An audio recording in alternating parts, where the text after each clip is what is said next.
Hello and welcome to the 7th shed update and the first layout update. There's quite a bit to see today, more railway than shed for once, so let's get started.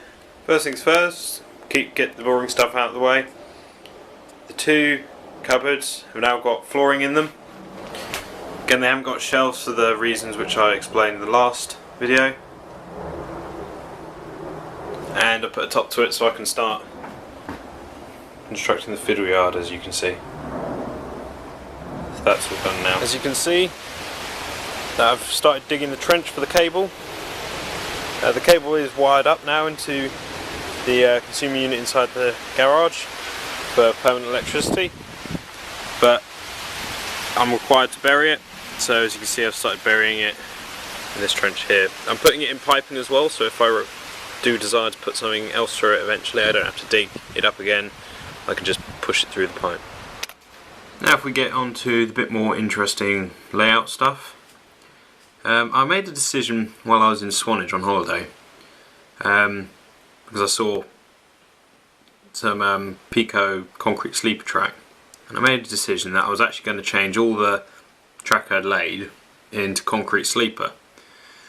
Obviously the corners are still set track corners by Hornby, but all the straight sections of track and any smaller curves are done now by FlexiTrack. It's a bit of a big undertaking because the whole back end was done, which as you can now see is all concrete sleeper all the way down. So there's a lot of removing of track, removing of electrics, replacing the track, and having to learn how to use FlexiTrack because I've never learned how to use FlexiTrack. So that was quite an interesting endeavour, and rewire it all as well. So there's quite a few mini hours on this layout now, which was just replacing track that I'd already laid. Two things about the FlexiTrack. Number one, because this is the main line, it looks better having the modern day concrete sleepers. And secondly, the Hornby track is a bit, how do I put it this way, rubbish.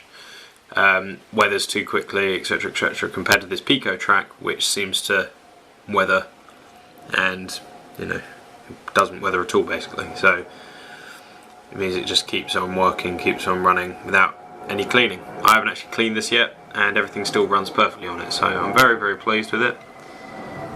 So I hope it stays like that. Going down to the station end, we now have 3 tracks going down. So obviously you've seen the track in front of us and the track behind, but as you can see that's concrete sleeper. One behind it, which now exists, is concrete sleeper. But this forward one, this kind of loop platform off, so you've got the through line there and then you've got the platform here.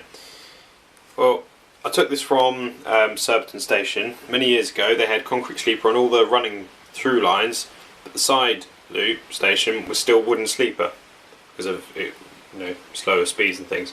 So I've kept that. So this again is FlexiTrack, Peco again, but wooden to represent they've replaced that but haven't got around to replacing this yet. Like at Surbiton Station as well, they've got a catch point just before the point on one side and a catch on this side as well. So there's 2 catch points. Haven't fitted with motors yet, but they will be fitted with motors. So that's to protect the main line from anything parked in the station platform. At the back where the TMD, the siding and things are, where the preserve line comes off, I've got a curved point now. So as you can see, here's the curved point, which then links into another small radius, and then we'll run along the back here. Again, I've run out of track, run out of FlexiTrack. This will be FlexiTrack as well. Everything from now onwards, apart from certain sections, will be FlexiTrack. This is Code 100 by Peco. Now run all the way down the back there. On the back here, I've actually taken up the track. This has all been replaced. All this track that was replaced a little while ago, but all this has been replaced, and then I'll get another curved point here and another left-handed point here.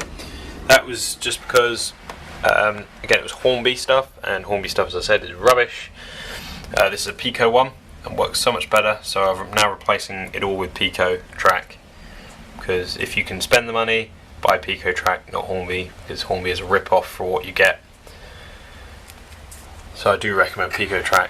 As I say, with smaller curves as well, it's quite nice to just replace all the set track bits with the concrete sleeper all the way down. Started detailing the back here. So I decided a while ago I wanted this house here, and I said about building a patio. Well, that's what I've done so far. That's with Metcalfe self-adhesive paving slabs. I'm very pleased with that. I did put a bit of glue on the bottom of them as well, just to make sure they didn't come off, and then stuck them on a piece of card, so it's all removable. There's just stuck paper down there so I could see, I could draw on it and decide where I wanted things. And there'll be a security fence that runs along with the railway side all the way around, and then I might put some nice fancy fencing on the other side as well, because in your garden you wouldn't actually have security fencing. So think about having that AWS box there, or relay box. Got a dummy point motor which will be fitted to all the rest of the points around this corner. As I said about rewiring it all the wires used to be attached to the rails, they're now going to be attached to the fish plates, because it actually rusts the rails, make the rails go horrible. So all the wires are already in place for that, and there's point motors in there which need to be kind of positioned for the new points. Another bit of this section here, I decided that I was going to buy some ballast and have a go at ballasting. So this is the two sidings for the preserved railway. So as I said, the preserved railway will come off here, there'll be a point onto this one, and this will be kind of the track that is set for when trains are running round. And this one you can store kind of one of these wagons or something here. There'll be a fence here, called like a level crossing gate, and this area here, as you can see, will be from these Metcalfe slabs again, will be like a parking area here.